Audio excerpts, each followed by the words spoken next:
Hello friends, నమస్తే. ఏపీలో ration కార్డులు ఉన్నవారికి గుడ్ న్యూస్, ఇక నో టెన్షన్. ఆంధ్రప్రదేశ్లో రేషన్ కార్డుదారులకు ప్రభుత్వం మరో తీపి కబురు చెప్పింది. రేషన్ కార్డులకు సంబంధించి ఈకేవైసీ అప్డేట్ గడువును మరోసారి పొడిగించింది. వాస్తవానికి గడువు మార్చి నెలాఖరు వరకు ఉండగా ఆ తర్వాత ఏప్రిల్ 30 వరకు పొడిగించారు. సాంకేతిక సమస్యల కారణంగా చాలామంది ఈకేవైసీ చేసుకోలేకపోయారు. దీంతో ఈ గడువును జూన్ 30 వరకు పెంచి ఈ ప్రక్రియను త్వరగా పూర్తి చేయాలని ఆదేశించారు. వాస్తవానికి జనవరిలో ఈకేవైసీ ప్రక్రియ ప్రారంభమైంది. ఏప్రిల్ 30తో గడువు ముగుస్తుందని ఈకేవైసీ పూర్తి చేసుకోకపోతే మే నెల నుంచి రేషన్ సరుకు నిలిపేస్తామని అధికారులు చెప్పారు. కానీ కొందరు ఈ ప్రక్రియను పూర్తి చేయలేకపోయారు. అందుకే మరో 2 నెలలు గడువు పొడిగించారు. బోగస్ కార్డులను తొలగించడానికి, రేషన్ బియ్యం పక్కదారి పట్టకుండా ఆపడానికి ఈ నిర్ణయం తీసుకుంది.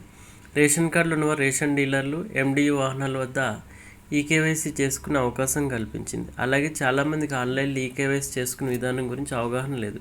కొన్ని గ్రామాల్లో ఇంటర్నెట్ సరిగా లేకపోవడంతో రేషన్ డీలర్లపై ఆధారపడాల్సి వస్తుంది.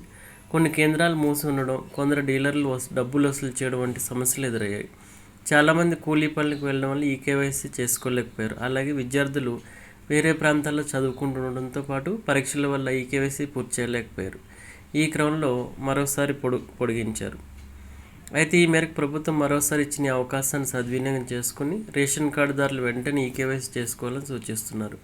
జూన్ 30వ తేదీలాగా ఈకేవైసీ పూర్తి చేయాలని, ఎవరైనా ఇంకా ఈకేవైసీ చేసుకునేవారు వెంటనే దగ్గరలో రేషన్ డీలర్, ఎండియు వాహనం దగ్గరకు వెళ్ళి ఈ ప్రక్రియ పూర్తి చేసుకోవాలి. ఈకేవైసీ అప్డేట్ చేయించుకోకపోతే రేషన్ నిలిపేయడంతో ప్రభుత్వ పథకాలకు అర్హత ఉండదు.